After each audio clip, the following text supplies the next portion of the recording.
one of the things that you've said is that music has taken you away from the darkness. Have you ever used music, either your own or other people's music, to bring you into the darkness for a rolling film? That's a good question.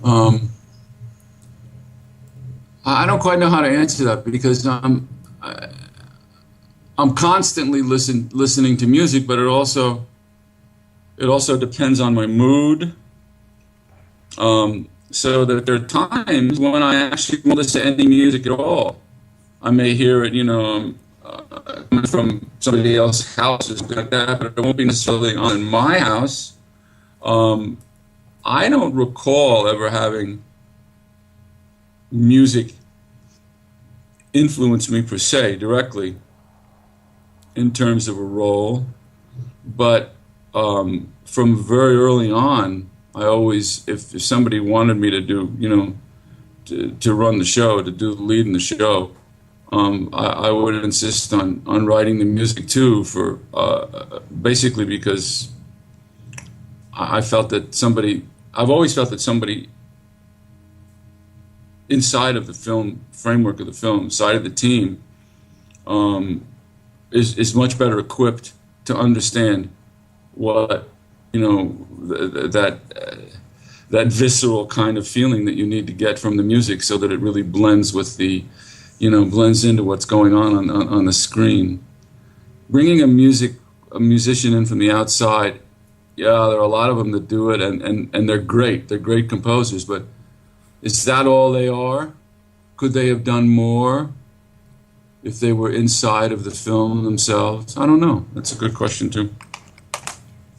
When you wrote the music for Last House on the Left, which was, as I understand, that was written during the production of the movie. Is that correct? Yeah. It's fantastic. It's fantastic music, and there's a wonderful juxtaposition between what you see on screen in terms of the implied violence or the nastiness of what's happening, whether that's visceral or not, and this beautiful acoustic music, in particular, "Wait for the Rain." And it struck me that this is a film that needs to be taken in the social and cultural context of that time.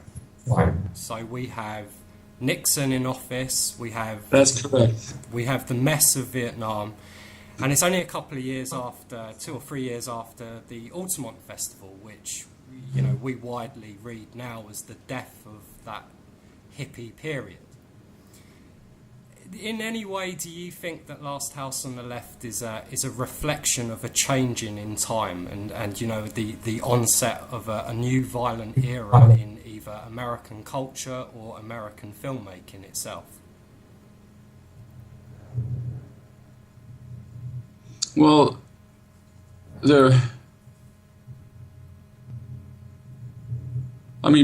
movies have always been too expensive to make. And people have always tried to make movies for pennies on the dollar. I don't think you can really use today's standards, because literally today anybody can make a movie for nothing just because of the technology. But at that point, the technology hadn't been that far advanced, so you still had to have some kind of a largesse in order to shoot a film. That having been said, I think that what you saw, and this is the first time I really thought about it, but it makes sense to me, that you saw the flower movement go underground. And you brought up Nixon, and you brought up the repressive aspects of the United States at the time, and the whole right-wing Republican, the releasing prisoners into the street, the jail, the death penalty being on the rise, et cetera, et cetera, et cetera. The whole of, the United States being kind of a fortress country that attacked outside of its own walls. All of that, I think, comes into play, and I'm not sure that it was conscious, but I know that the feeling of just as being a new professional, of wanting to take away from the proscenium, of wanting, if we're going to make a film, of wanting to make a film that the audience could jump through